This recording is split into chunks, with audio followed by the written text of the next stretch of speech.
Local and live, covering Franklin and Washington counties, it's Let's Talk Tri-State with Tiny and Katie. Welcome to Monday's edition of Let's Talk Tri-State. Some may call this Christmas Eve edition with Tiny and Katie, all powered by Home Right Windows and Doors in Waynesboro, the right choice, winner in the 2024 Best of the Tri-State. I would call it the day before Christmas.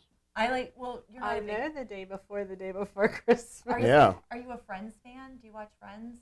I have, back in the day. That was one of the big things from one of the episodes was Happy Christmas Eve, and so it just kind of caught on. And so it became an event here a little bit. And yes. Yeah.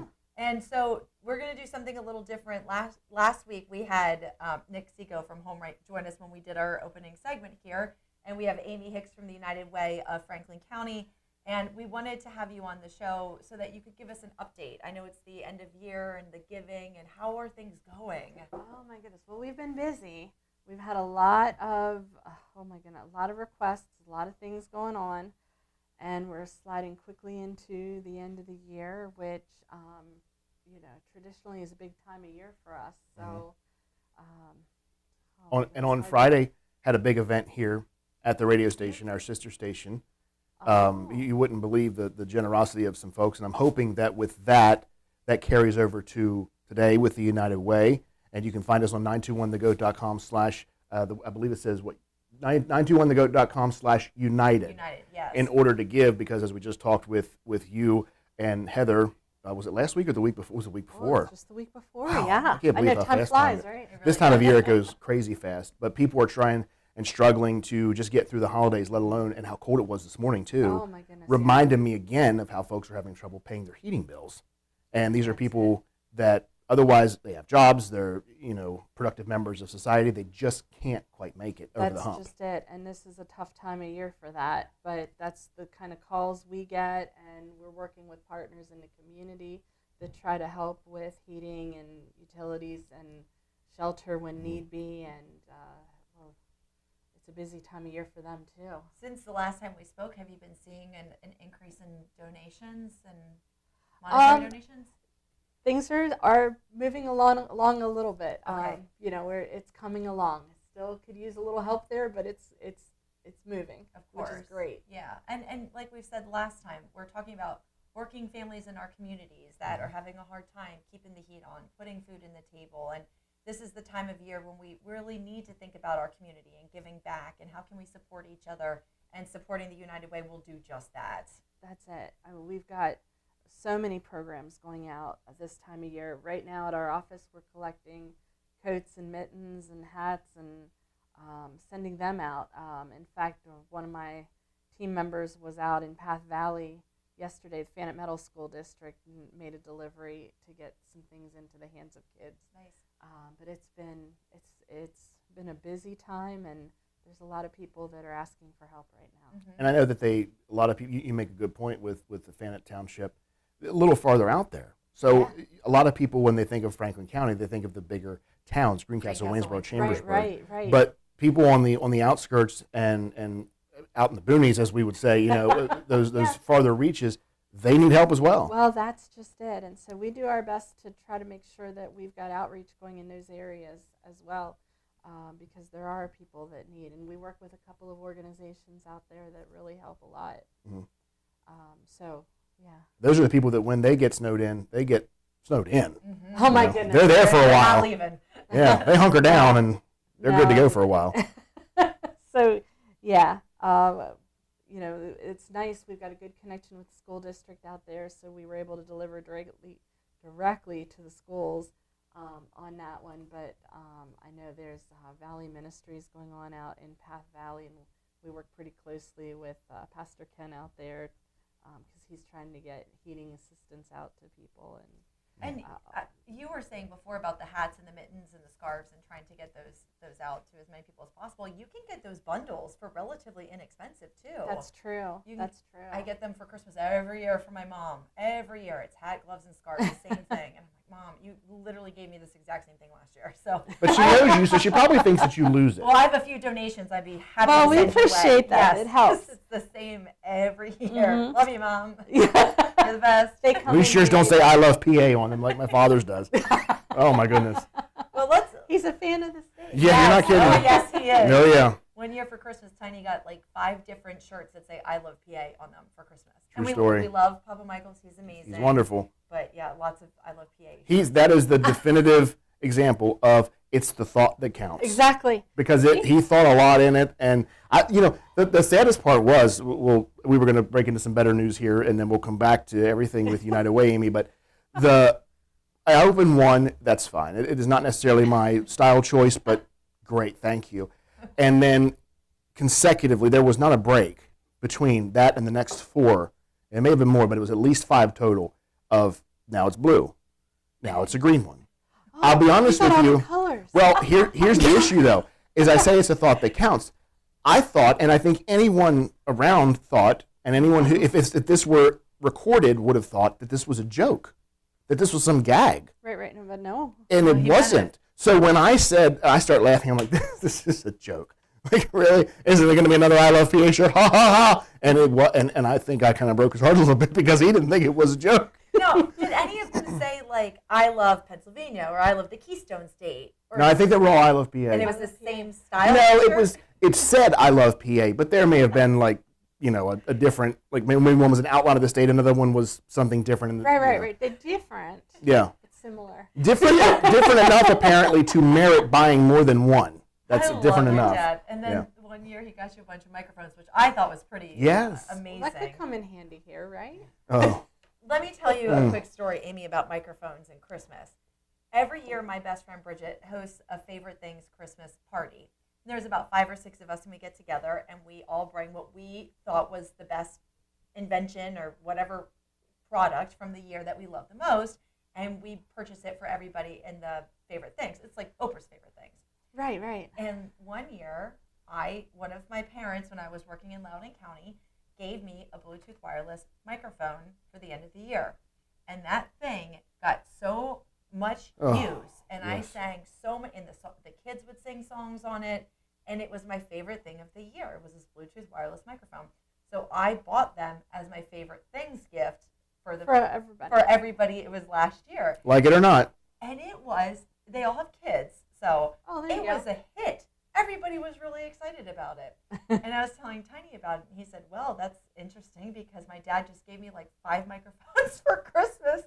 Like the We're talking- His favorite too. Now, mind you, the gold bedazzled microphones, they're ugly as sin. They are not. And he gives me one. As a matter of fact, I'm sorry, he didn't give it to me.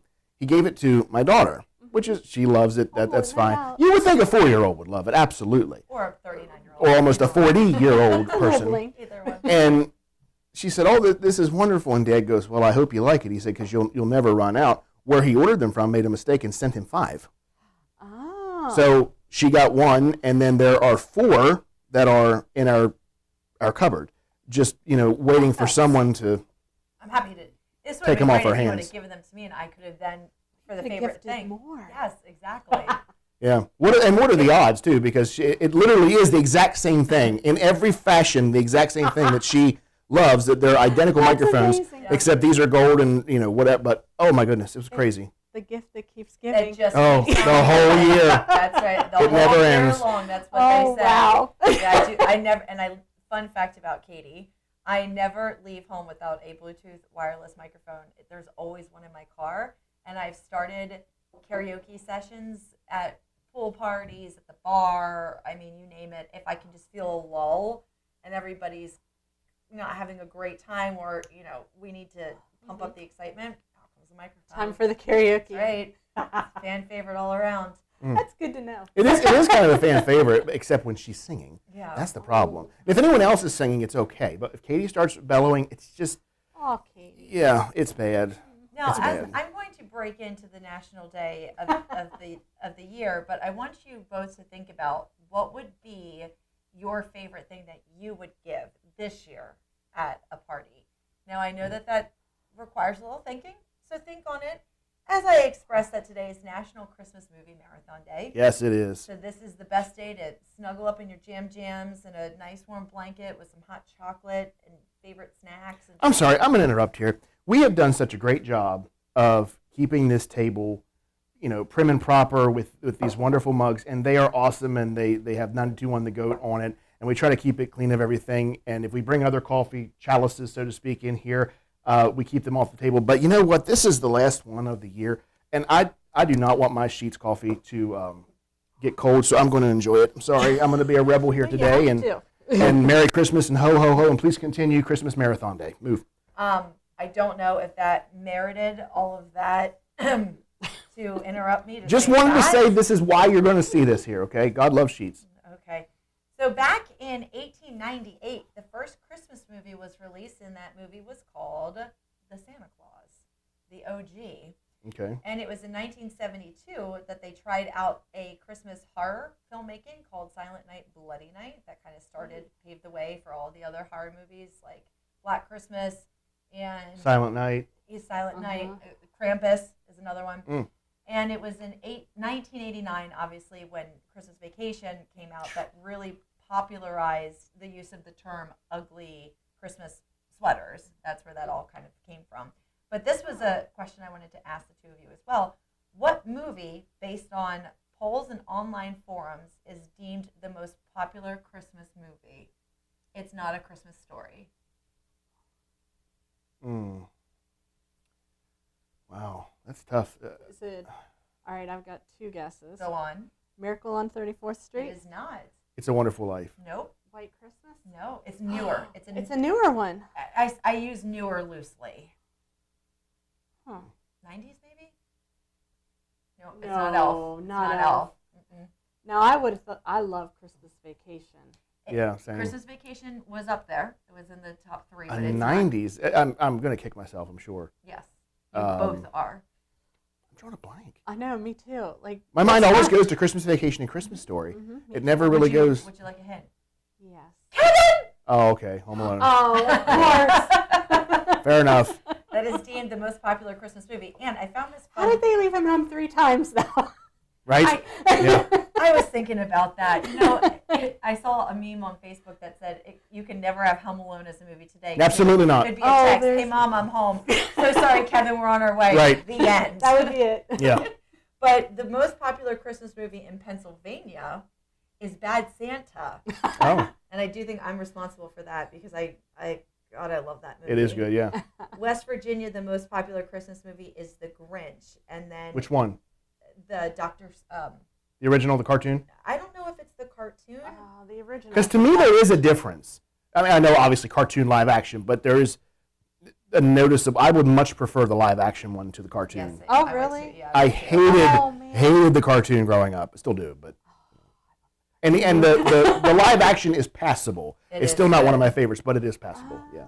But if you look at this map, I mean, Home Alone really does take the cake. Yes, it is. And Hey, Die Hard. There we go. that's the only state. What state is this? Is it right above Oklahoma? Was it Kansas? Yes, it is Kansas.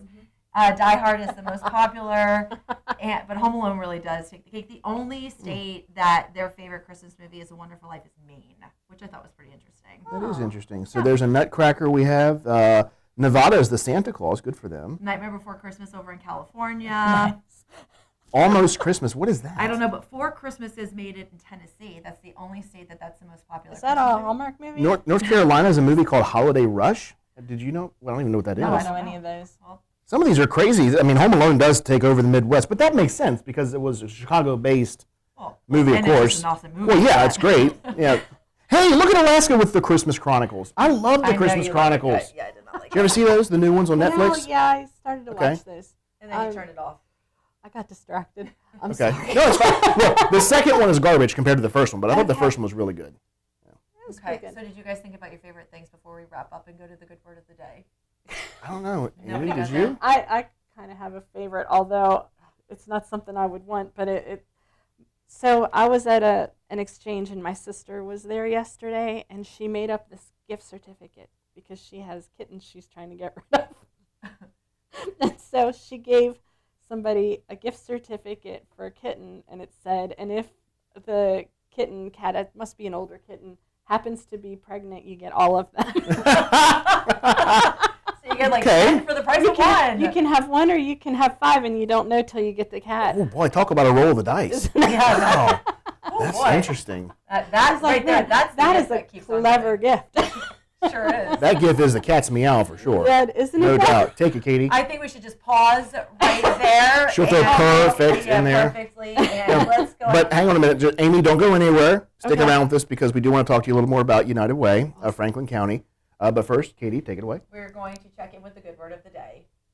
Hi, this is Tim Beitzel. I'm the lead pastor at First Assembly of God in Shippensburg, PA. I want to bring you a short devotional today from the Word of God from 2 Peter chapter 1 and verse 3. By His divine power, God has given us everything we need for living a godly life. We have received all of this by coming to know Him, the one who called us to Himself by means of His marvelous glory and excellence. Think about that. For the believer in and follower of Jesus, Peter is reminding us today that God has given us everything we need to live a godly life. Let me drop some truths on you today. Maybe you feel like the life is a struggle, that the temptation is just overpowering you. Can I remind you that Jesus was tempted in all points just as you and just as I am, yet without sin, the author of Hebrews tells us. We know when we read the story about the very beginning of Jesus' earthly ministry that He went into the desert and fasted for 40 days and that He was tempted. He Himself was tempted. And sometimes Satan even tempted Jesus with the Word of God. But Jesus gave him the complete meaning of the verse that he was trying to trap Jesus in. Peter here tells us that we have been given everything that we need for a godly life. Do you know that because the Holy Spirit lives in you as a believer in Jesus Christ, that you have the authority to say no when the world tempts you to do things that you know are not godly? Do you know that you have the power and authority to rebuke the enemy's tactics? Do you know that you can stand even if you have to sometimes stand alone? God has already given you everything that you need to live a godly life. Think about that. When we pray, we don't have to ask Him to give us something more. We just simply have to pray and ask Him to help us understand the authority that we have as believers in Christ to stand against those things that would seek to tear us down. Now, maybe that speaks to somebody today, not really sure where you're at. You feel like you're kind of tempted and hit on every side and you just don't know how you're going to make it through. Remember, God has given you everything you need to live a godly life. And the more that you let God change your mind about that and convince you of that, you'll find that you do indeed have authority to live godly even in this ungodly world. Thanks for joining me today, and I'll see you next time. God bless you. News is all powered by Virtus Men's Health in Hagerstown. They have telehealth available, and you can find them online at virtusmenshealth.com. The Franklin County Career and Technology Center recently celebrated the impressive accomplishments of its marketing students at the DECA district competition that was held on December 10th at York College, my old stomping grounds. This success highlights the center's commitment to providing high-quality education and training and preparing students for future careers in marketing. This is great news. I didn't think that we would have this by the time we went to our holiday break, but we do. The 2024 Franklin County Festival of Trees was obviously a delightful event, attracted over 5,000 visitors, and raised almost $8,000 for the Cumberland Valley Breast Care Alliance. Among the highlights, tree number 5, titled John's Glittery Treasures by Kyle Shover, won the People's Choice Award with 150 votes, while Wreath O by Conicajig Audubon took home the Wreath Award with an impressive 460 votes. The highest bid for a tree went to tree number 33 from King Street Pottery Ministry, which sold for $280. And a tie for the highest bid on wreaths saw Wreath B and Wreath H each fetch $180. The event showcased the community's festive spirit and creativity, making it a memorable occasion for all involved. So congratulations to everybody, and thank you to everyone who donated trees, decorated trees, did anything involving Sounds this. like it was a terrific event. It certainly was. You Yeah. were pining for that I very was pining pun, for weren't it, you? just trying to really Yes. branch out with my puns today. You You know were what I on mean? pines and needles. Let's go ahead and take a look at sports with Andy. Here's your local sports roundup, starting with Franklin County sports.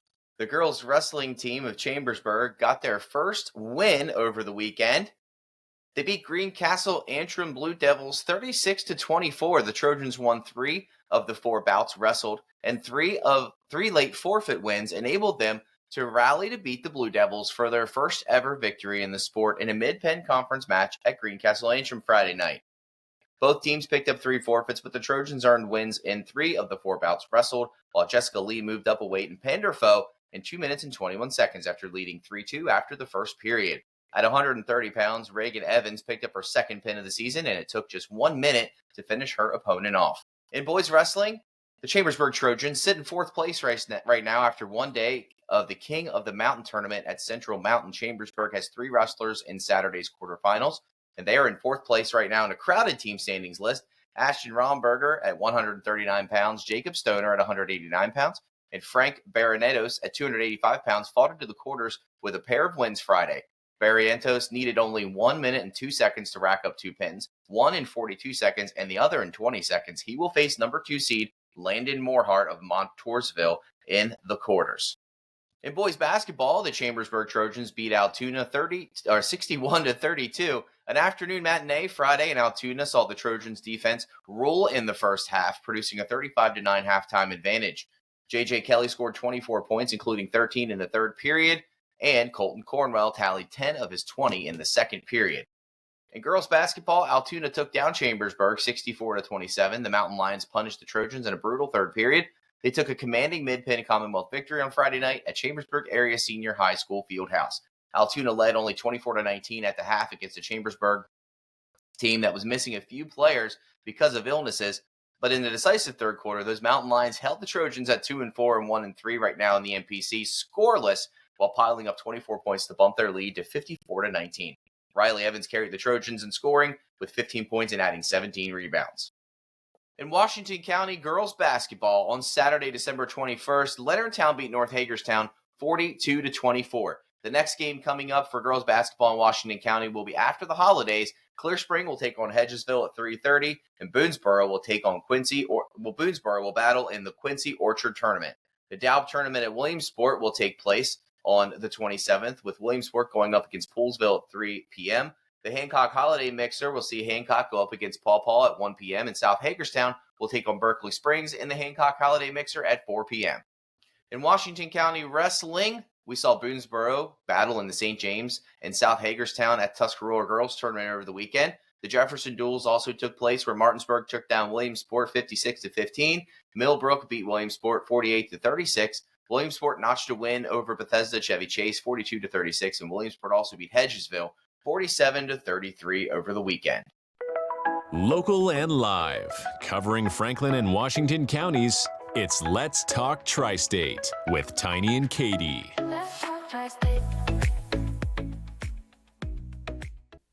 Welcome back to Let's Talk Tri-State, all powered by Home Right Windows and Doors, the right choice winner in the 2024 Best of the Tri-State. And continuing our conversation with us this morning, Amy Hicks from the United Way of Franklin County. Are you all ready for Christmas? No. We're getting there. Who's the last person you buy for? Do you have one that historically is the last person you buy for? Yeah, a lot of times it's my husband. Okay. Like, he's the last one I'm sliding in, trying to figure out, like, what the heck am I going to get him? Part of the problem is a lot of years, he tells me what he wants, then he goes out and buys it, Mm-hmm. and then I got to go find something, you know? Yeah. For me, it's always my dad, and that's because he comes over on Christmas Eve, and we do our gift exchange and have some food that night, and because it just works out better for everybody. But I always think that I'm going to get him something different, and it always winds up being a gift card because he's so difficult to buy for. He doesn't go out much. It's always a fan favorite. Yeah, and when he does go out, it's just to the stores to get groceries or whatever he might need. Or so IYPA t-shirts. exactly. He So can get a whole lot of those. he can get a whole bunch. I'm glad you guys remembered that. Yes, and I hope he gets them for each of you and not for me because I don't need any more. I still haven't opened the other 3 or 4 from the previous Oh years. my goodness. I love having you here, Amy. but and we could talk about this all day. But let's really focus in on the. I'm sorry to cut your conversation. No, we're done. The United Way of Franklin County. What are some of the programs that you guys are supporting? Oh, well, this time of year, I mean, the things we do, they're all year round, and but they're the kind of thing, coming into the end of the year here, in terms of heating and utility assistance, which is what a lot of families desperately need at this point in the year. Today particularly is a cold day. Waynesboro Community and Human Services is a program that we've supported for a very long time, and they're a lesser known program in the community, which sometimes those are the keys. They're the programs that you don't hear so much about, but they're working behind the scenes to help a lot of families, and a lot of times they're the piece that fits in and makes the difference between a family getting by, or a family really having some trouble. I feel like you guys have a knack of. I mean, I've often called you guys. You're the vetters of charities and charitable organizations, but you would find those gap bridgers. I mean, that's where a lot of our work lies, is in the gap bridgers. Yeah. Like this time of year, another example, we've got a lot of parents out there that are trying to pull Christmas together at the last minute for their families. And a lot of the programs, they're getting organized around Halloween because you've got volunteers you got to get coordinated, and you got to get gifts purchased, and you got to get them out and delivered. And so a lot of the organized effort goes out early, and then, you get to Thanksgiving, they're about wrapping up, but when parents really realize they need the help, it sometimes is a whole lot closer to Christmas than that. When their finances really come into view, I mean, Right. I'm sure that they would know that they're not going to be great, but they would know that they're dire circumstances for putting together Christmas, as you said, right after Thanksgiving. Well, yeah, that's just it, and life hits hard sometimes. So programs like Little Daisy's Closet in Chambersburg it's a great nonprofit. They take donations of all different sorts throughout the year. Again, they're not it's not just this time of year. They're working year round, and it is everything from coats to clothing to appliances to things that might be needed in the house, or sometimes toys. It's different things, but they're one of those. You don't hear a lot about them, but they're a wonderful nonprofit working behind the scenes and helping hundreds of families every week. I think it's good to get the word out about those places too, because when people are, especially at this time of year, when they're going through their closets and they're maybe decluttering or reorganizing for the new year, they get all of these different donations and nobody knows where to take them. That's just it. And not that the local Goodwills aren't wonderful, and they have the bins all over the place. But if you don't know, hey, there are some other places, and you can divvy it out amongst other. Well, to your point, they make it a bit more specific too. The Goodwills or those bins are very just put everything here. All encompassing. Right. Yeah. Whereas there may be something that is more specialized to toys or to younger kids' clothing or maybe senior citizen efforts, things of that nature. And that's, again, you guys are the gatekeepers. And what we need to do is, I just thought about this, and I'm not trying to put you on the spot here, but we're going to obviously have you back many times. You should bring in a representative with you from one of these organizations that are probably lesser known, but to you guys on your end, it's just, they're gold. The heart of community. Yeah. I mean, right now with the Winter Warmth Drive that we have going on, we're connecting with a number of outreach groups, and these are groups we don't maybe work with all year round, but when it comes to trying to get things out where they're needed in the winter, Keystone Rural Health has an outreach unit that's reaching homeless populations, and they're critical this time of year. In addition, there's a group called Homeless Matters that works through the school districts, particularly Chambersburg and Tuscarora. They're doing a lot of work, and so we're able to get items out through them to help families in need right through the schools, which so many families are connecting through the schools. It makes it an easy connection and an effective connection. Yeah. But honestly, that's our job in the community. What we do every day more than anything is we're making those little connections all over community.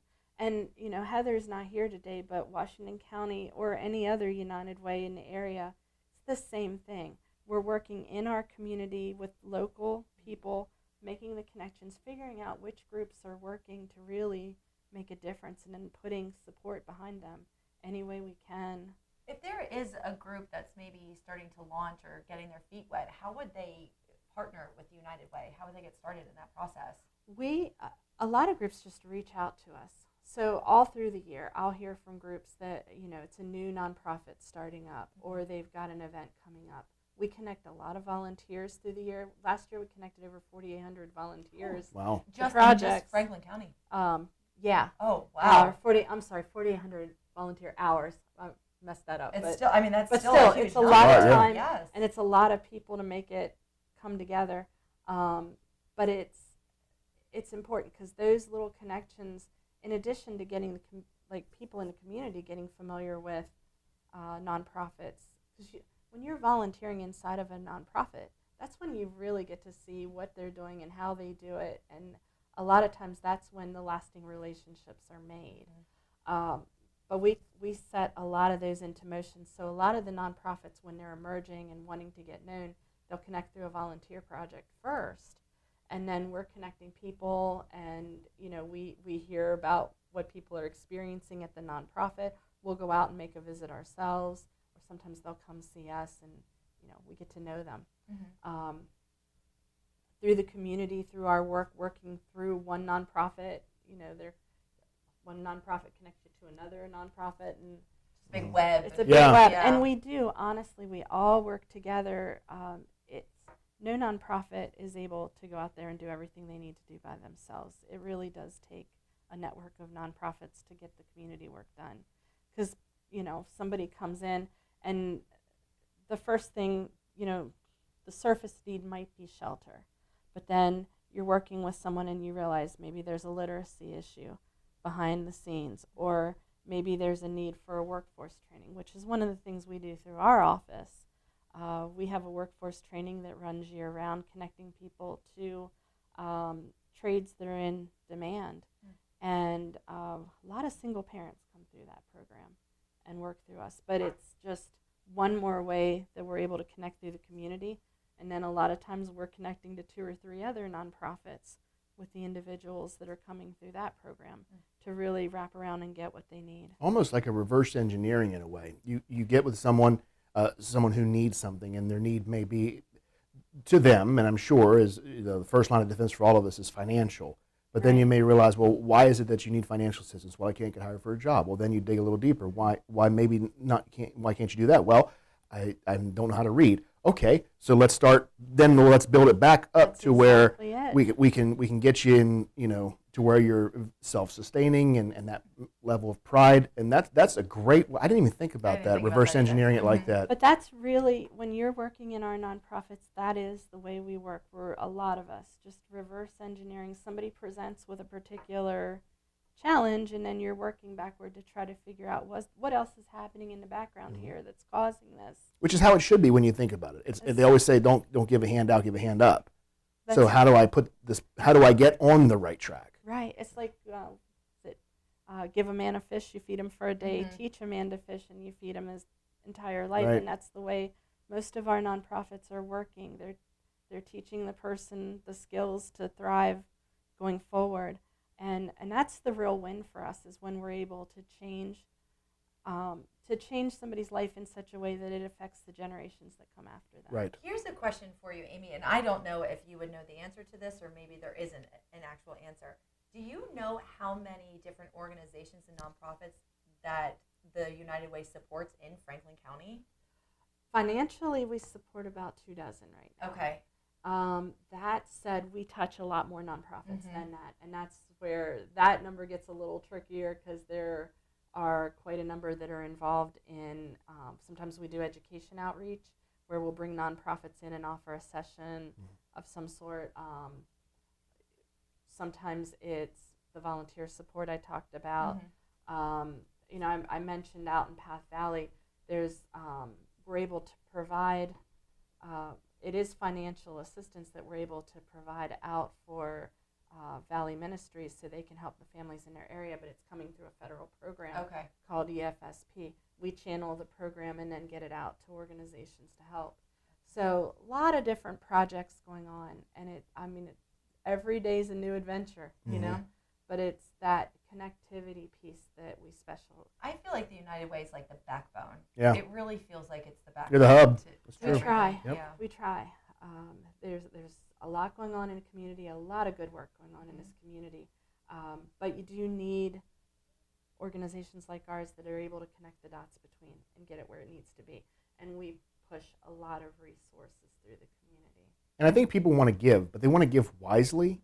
And that's, as well, you should. That's part of Absolutely. anyone's budget, is a giving budget as well. But you want to know that when you give to an organization, well, A, you may not know which organization to give to. And B, you may not know what the inner workings of that organization are. United Way vets these organizations. So if they partner with United Way, they're a good steward of your money. We've researched them. If we're funding them, we've done a lot of research. And there are organizations that will connect and say, who should I give to? Honestly, if they can give through us, it lets us impact a lot of different organizations at once, organizations that people aren't thinking of every day. Whereas, asking me to pick one or two, it's like if I'm picking one or two, there are a dozen or more others out there that could also use the help. And also, it doesn't always have to be a financial, Oh, no. If I wanted to call and say, hey, I have a couple extra hours on the weekends, this is what I'm interested in, this is how I'd like to help, that's something United Way could assist with, like placing me in a... Oh, absolutely. Yeah. We love doing that. Yeah. And another way that we've been able to help over the years is sometimes a company will have something in bulk that they don't need. During COVID, it was hand sanitizers. Companies were getting a lot of hand sanitizer in, and sometimes they were ordering from multiple places to try to make sure they had it as quickly as possible. Well, then they'd have crates of it they couldn't use. They'd call us up. We could get it out to nonprofits where it could be used and get out to community. And that's just one example, but we've moved a lot of different types of things out to the nonprofit community. That's, again, something I never even thought about. And Maybe an office building has some office furniture. Yeah, office maybe places that furniture can go. is Yeah. a great thing when companies are changing. A lot of times they can help some smaller nonprofits in a big way by offering office furniture, office supplies. We're moving food and hats and mittens right at the moment, but almost anything. We're going to do our best. If somebody's trying to donate something, we're going to do our best to find a place where it's going to be really useful and get out to people that need it. This has been very educational, Amy, in many ways, and also educational for me thinking about taking time off. I think we found our new co-host. Yes. When one of us is out. Oh, that would be I great. think Amy's got to come in and do the guest co-host role because you're so we're good at serving it. the community. Yeah. There we go. I'll come in and visit anytime you want. We would love that. Yeah, But I'm we love having you. not promising what you're, That's okay. We love what we've seen so far. could be all over the place. You're becoming the pro that we knew that you could be. They're really blossoming, Amy. It's Well, beautiful to see. Yeah. It's good coaching here. Yeah. So before we wrap this up, I want to say, first of all, Merry Christmas, Happy New Year to you, everyone with United Way of Franklin County, and Heather and her team in Washington County. We also want to say, from a standpoint of Let's Talk Tri-State, so this will be the final live interview that we air for 2024. We're going to take the next couple weeks off from the streaming. We are still going to be airing some of the quote-unquote greatest hits of our interviews that we've had for the last few months in this last quarter. That will air on 92.1, and then we will be back early in 2025 with brand new interviews for Let's Talk Tri-State live on the stream. So I guess you could say, we'll see you next year. You could say that, yes, and that's the first time she said that, so I'm going to get a lot of that today and tomorrow. So we'll be right back with Let's Talk Tri-State. Local and live, covering Franklin and Washington counties, it's Let's Talk Tri-State with Tiny and Katie. Welcome back to Let's Talk Tri-State, all powered by Home Right Windows and Doors, the right choice winner in the 2024 Best of the Tri-State. Our next guest today, we have Brittany Leach, who is the Training and Education Specialist for Women in Need. First of all, thank you so much for being here and joining us today on Let's Talk Tri-State. And I have to tell you how much I love how much your jacket matches your eyes. Well, thank you. You do that a lot? I don't usually. My eye color changes color depending on what I'm wearing. Really? Yes. Does it ever go to blue? It goes blue to green. Oh my God. I mean, it is a very bright green. It really matches with that jacket. Yeah, I was expecting to match you today. I know. Yeah, look at us. You were shopping in each other's closet. So first of all, tell us a little bit. I know about Women in Need just because Freestanding Media has worked with you guys for quite some time. But for someone who isn't familiar, what is it? Do you still call it WIN? Yes. And what is the mission of it? Yes, so we have been around since 1977. We incorporated as Women in Need.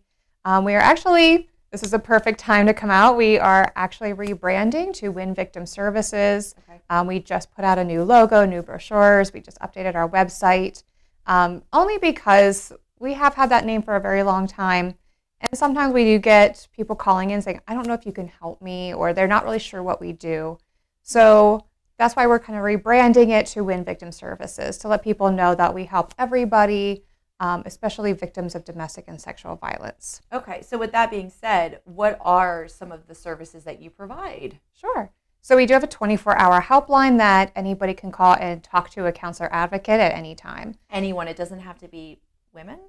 Right. Oh, yeah. okay. Yes, All we right. do help men, LGBT individuals, anyone who's experiencing domestic or sexual violence can give us a call Okay. and access our resources. How do you guys differ from CASA Inc.? So the only difference is we're in Different counties. Yep, different counties. But is it the same type of services? Same, yeah.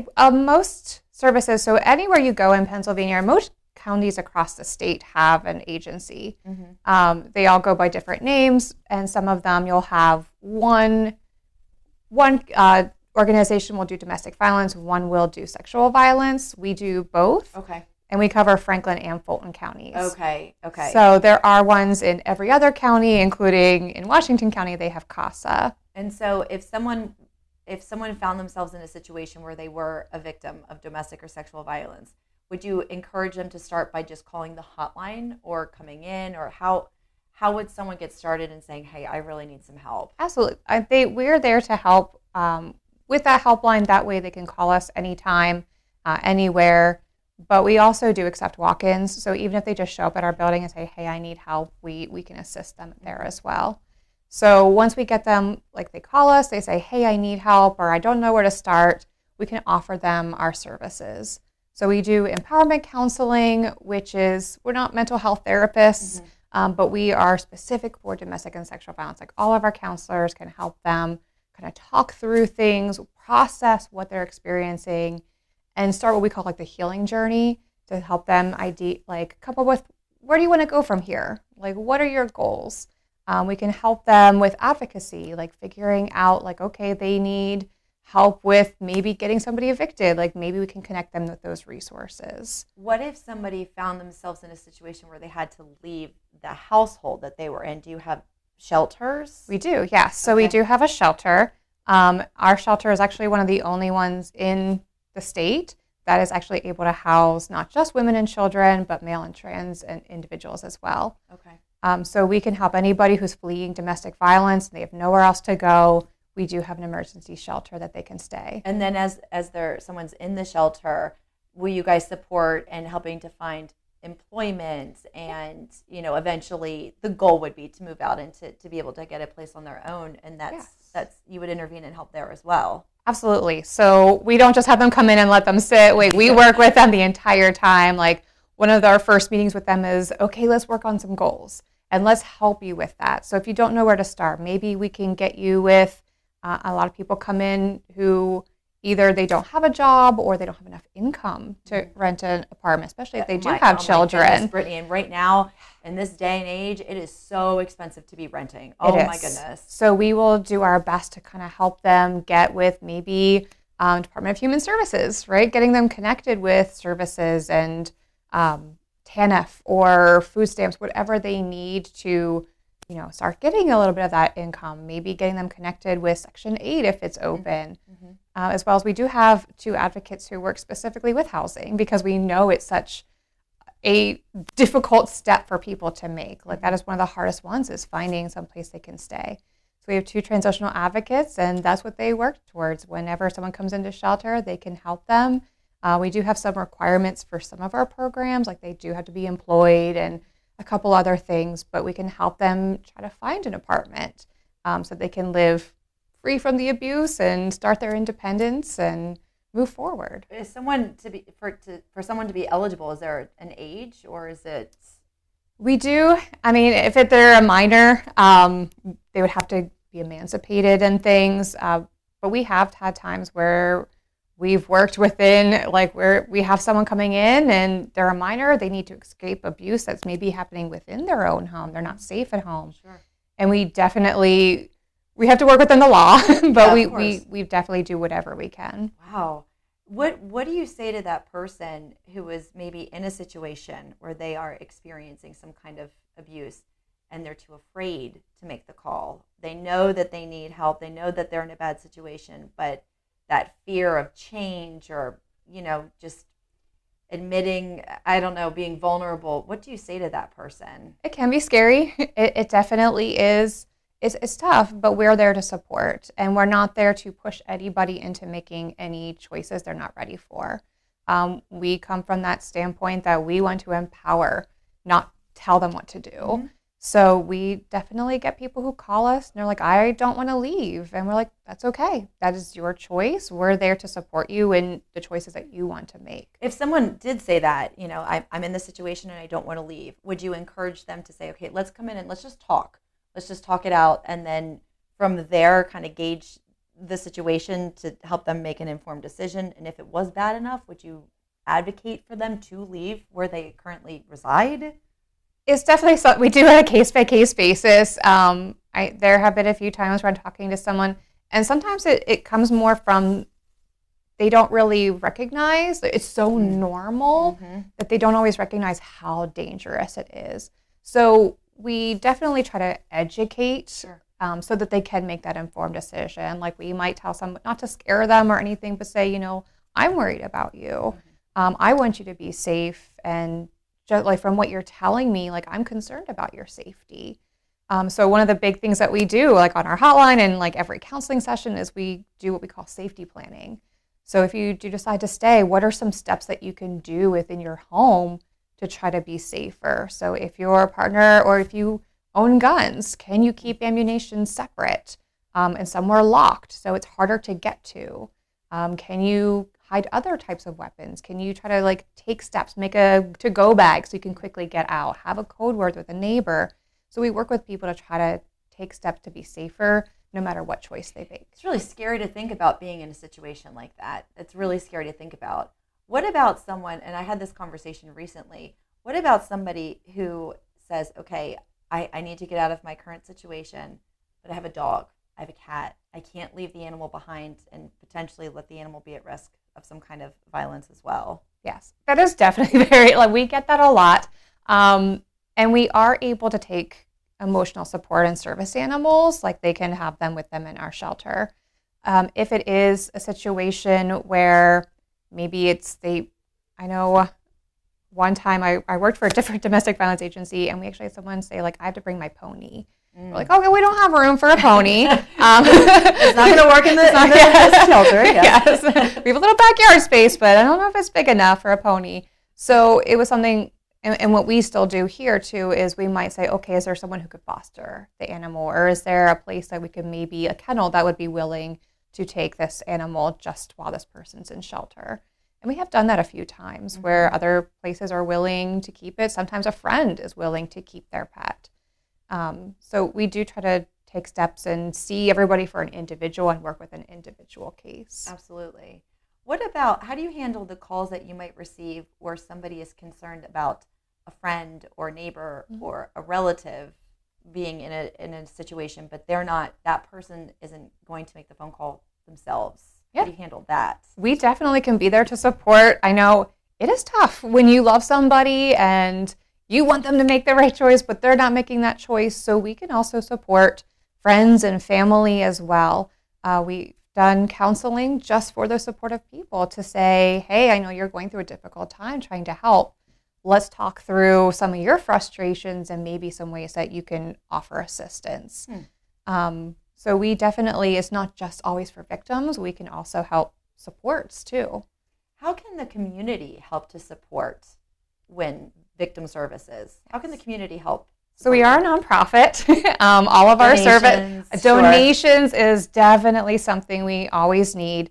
And we love that people, they love to give us those supply runs and things. And we appreciate it so much.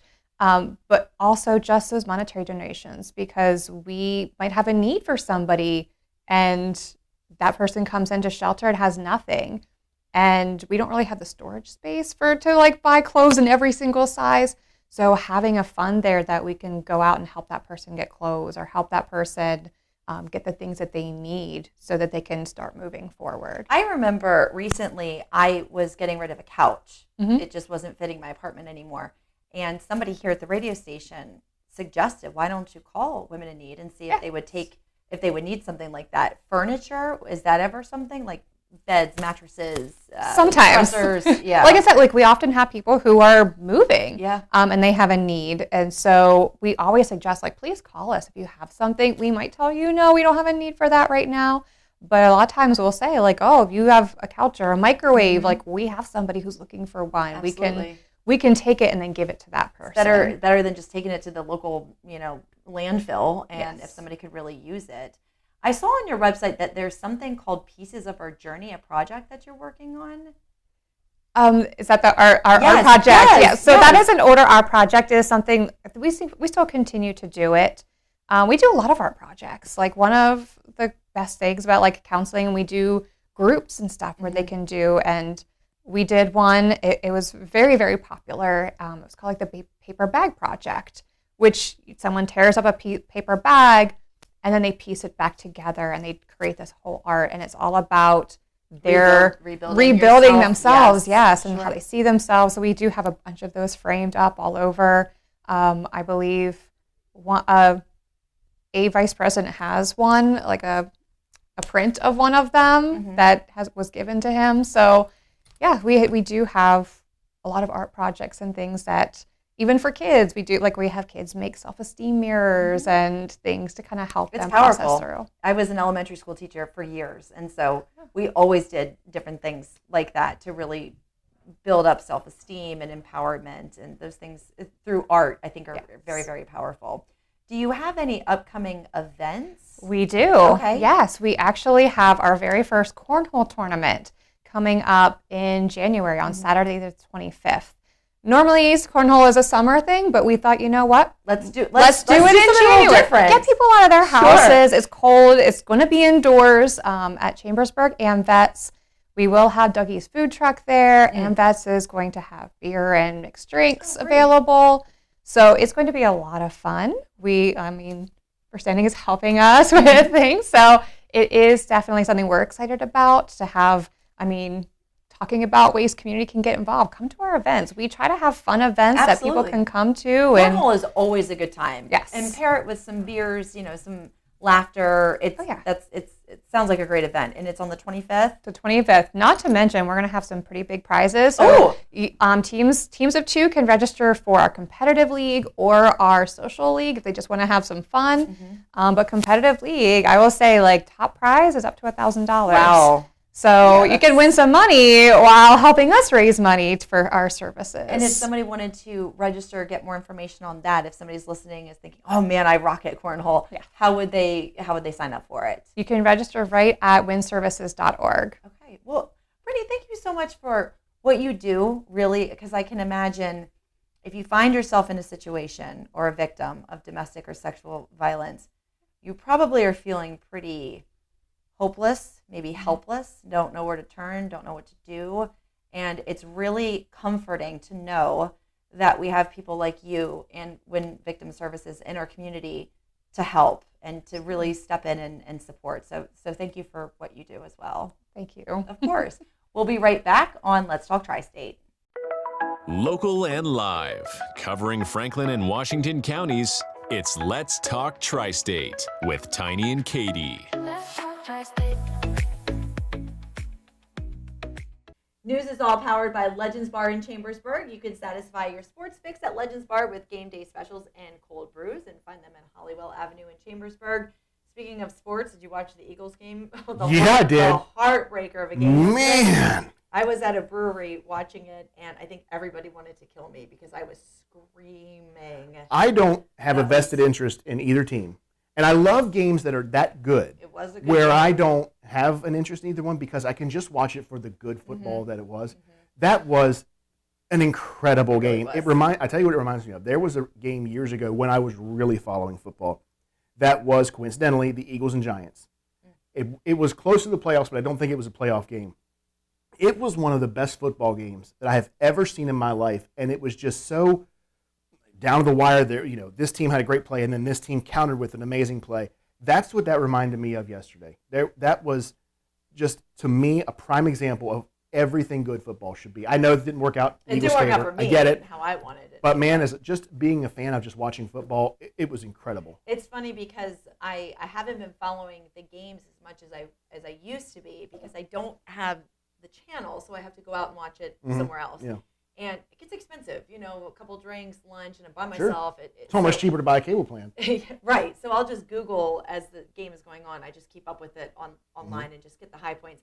But yesterday I was able to watch the entire game, and I mean, what a heartbreaker of a game for Eagles fans, but still, like you said, it was good football. So was it pretty well split with people who wanted the Commanders to win versus Eagles, or was it primarily a Philadelphia group? I don't think anybody was really watching the game other than me. But a lot of people were there with their children. There was another couple that was playing Yahtzee the entire time, so people weren't really watching the game.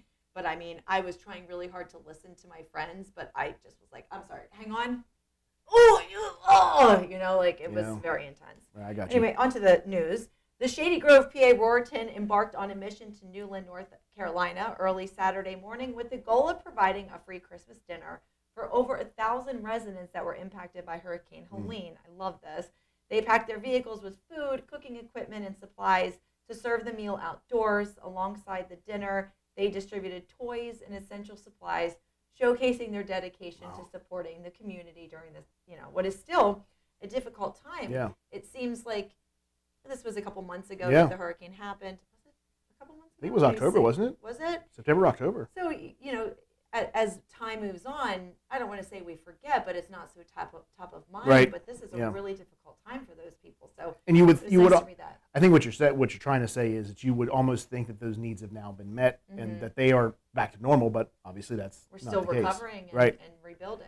Well, speaking of Christmas meals and holiday meals, I can't believe I let this one slip by me, and because I was so excited when I found this out. Honey Baked Ham opened December 13th on Vazel Boulevard near the Martin's Food Market in Hagerstown.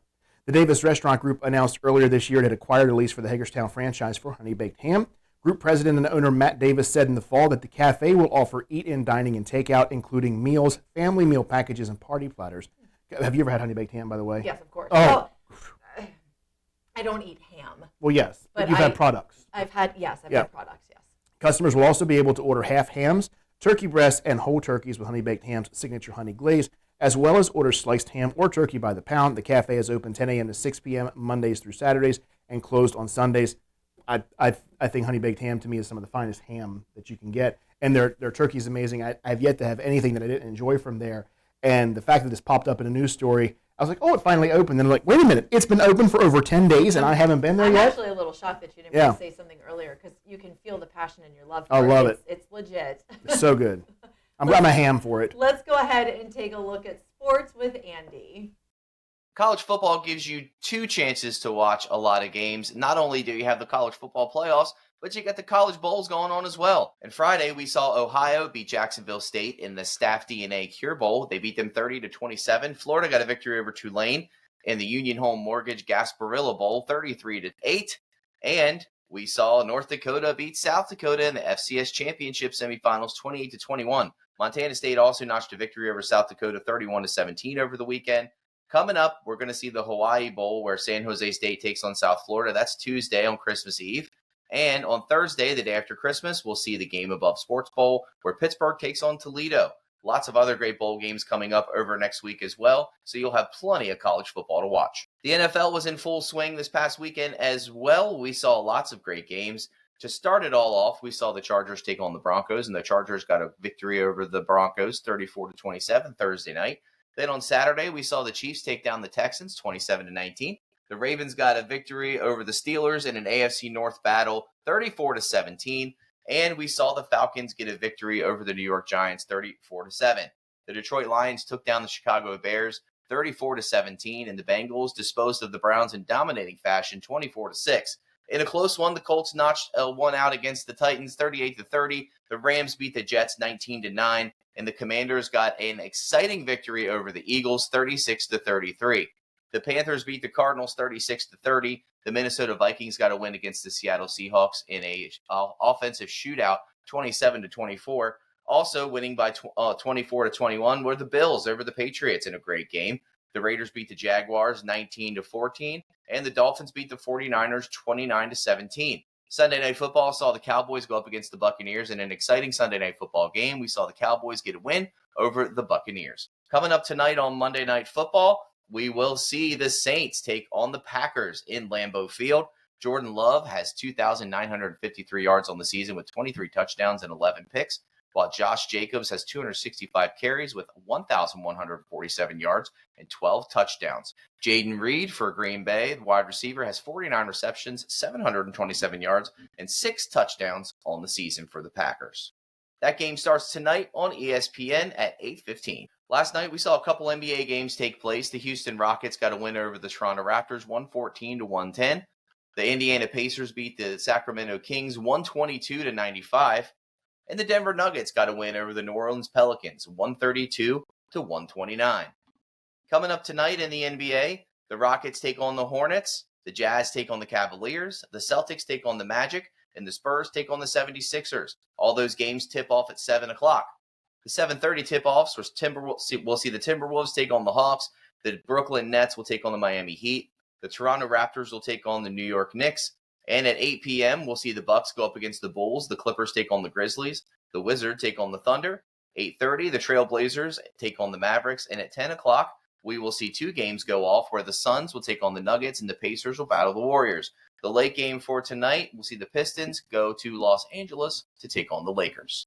If you'd like to be featured on the Coach's Corner with Andy, email coach at 921thegoat.com.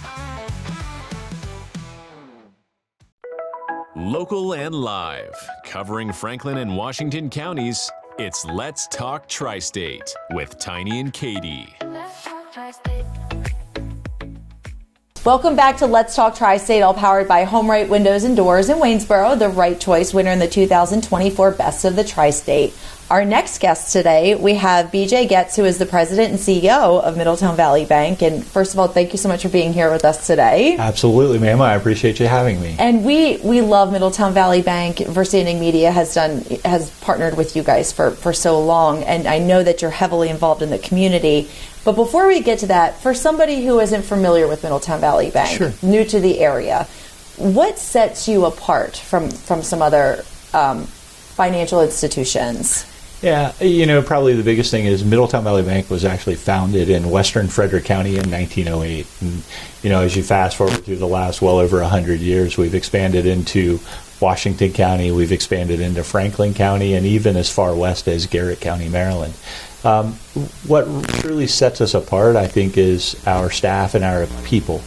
The service level that each and every one of our dedicated employees bring to the table really is to what we call the absolutely exceptional experience. Mm-hmm. And, that experience is really giving above and beyond in the natural course of any interaction that you have. So that's probably the biggest difference. We can go into the traditional, we have local decision making, mm-hmm. and, we live in the communities and we serve in the communities. But at the end of the day, I have well over 180 people that are dedicated to one thing, making a better experience for our customers and our communities in every interaction. And it makes a huge difference. It really does. When you go into, I won't say which bank I have right now, but they don't know my name. They don't know who I am when I walk in there. Sure. It is different to have that small town feel when you walk into your bank and people know your name and know who you are. It just adds a nice a level of comfort, I guess.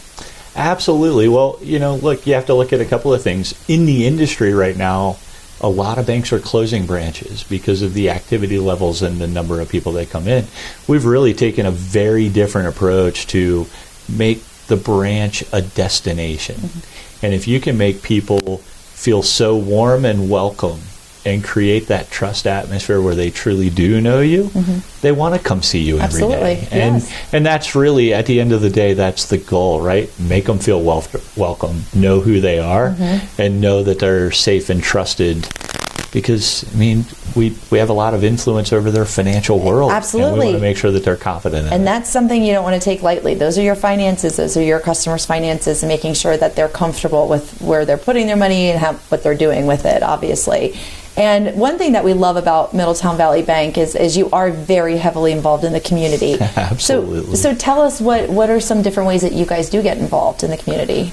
Well, so one of the things that we firmly believe that is a community bank should dip into a community in a way that improves it from the bottom up. Mm-hmm. And so we spend a tremendous amount of time investing financially and investing resources into the community organizations in every community we serve. I mentioned Frederick County, Washington County, and Franklin County, and but it really comes down to what are the other resources that we can bring to the table. And I will tell you, in 2024, my team has donated well over 3,000 volunteer hours. Oh, wow. It's something that I'm very proud of, and it's well over 100 organizations that we volunteer to and get involved in. And, something that, just jumped out at me happened just this week. We're in the holiday season, and, there are nonprofit organizations that try to support the underprivileged. Mm-hmm. And, my team heard a story about two families that couldn't be served at Christmas, getting gifts and making it a special Christmas for them. And, the organization that told us about this said, we don't have the resources, and it's all got to be done by Thursday, and this was on Tuesday. And I had a group of employees that actually stepped in the middle, and put together to take care of these last two families so that they wouldn't be left out. Wow. And you can't. It's truly heartwarming for me to see. I don't have to tell them to do it. I don't have to lead them to do it. They've already done it, quite frankly, before I even knew that they were going to take care of all of that. Mm-hmm. That's the heart that truly separates us, I think, from a lot of other financial institutions out there. That must have made you really proud, really proud of your staff. I had a board meeting with my board of directors this morning, and I wanted to make sure that I told that story. Mm-hmm. Because you hear that you're nice to customers and you know their name, and you get a lot of accolades for the service that you bring to the table. But it's the helping those two families who didn't know that we did it. My employees didn't get any credit or recognition for it. They just stepped up and they did what's right. Mm-hmm. And it's. I would tell you the biggest thing for me is it's humbling. Mm-hmm. It's humbling to see the effort that they put in every day. What are some of the other organizations that you are pretty heavily involved with? Goodness. I know there's so many. When you look at it's not as much about the organization. What I actually do is I turn to my people and I say, what is it that you want to commit to? What is it that's important to you? Go do it and be exceptional at it. Middletown Valley Bank then comes to the table to support you in that. Mm-hmm. United Way, mm-hmm. Girls Inc., the Boys and Girls Club, in all three communities, we get heavily involved. Me personally, I sit on the board at Meritus Medical Center, and to see, especially coming out of COVID, it's hard to believe that we're almost 5 years away from COVID. I know. But to see what our first responders on the front line in the medical community did in those times is just it's amazing to me to see the efforts that go in. And so, I personally, certainly have my things. And the bank supports me in those, but we really go to. I think a few months ago you had Kelly Dietrich here on the Tristate. Her passion and her vigor is so much for hospice. Absolutely. And so we're all in to support Kelly and her endeavors and what she wants to do with hospice, and that's how we get such a broad breadth. Well over 100 organizations support. And when she was here, BJ, she spoke with such passion. I mean, it was really endearing, and it did both me and Tiny our hearts good to just sit and talk to her, because she was so passionate about it. And I think it's wonderful that Middletown Valley Bank allows that you allow your employees to be so invested in these organizations, and you support them as needed. And it's really amazing what you guys do in the community. Yeah. But from a company, I would change allow to encourage and embrace. That's the foundation of our culture, that, our team and our employees bleed blue, right? Our color at the bank is blue, and they bleed blue because we're all in the boat together and trying to make a difference. I was going to ask some questions about banking trends, but can we table that for another day? Because I don't want to have anything else in this conversation except for the wonderful things that you just said, and leave it with that right around the holidays, and have you back, and we can talk about banking trends in 2025 next 100%. time. Okay, thank you. I would just say to you that, I wish the entire Tri-State a happy holidays and an enjoyable new year. And you as well. It's bright and shiny as we look forward. Absolutely. Well, thank you so much, BJ. Thank you. We'll be right back with Let's Talk Tri-State.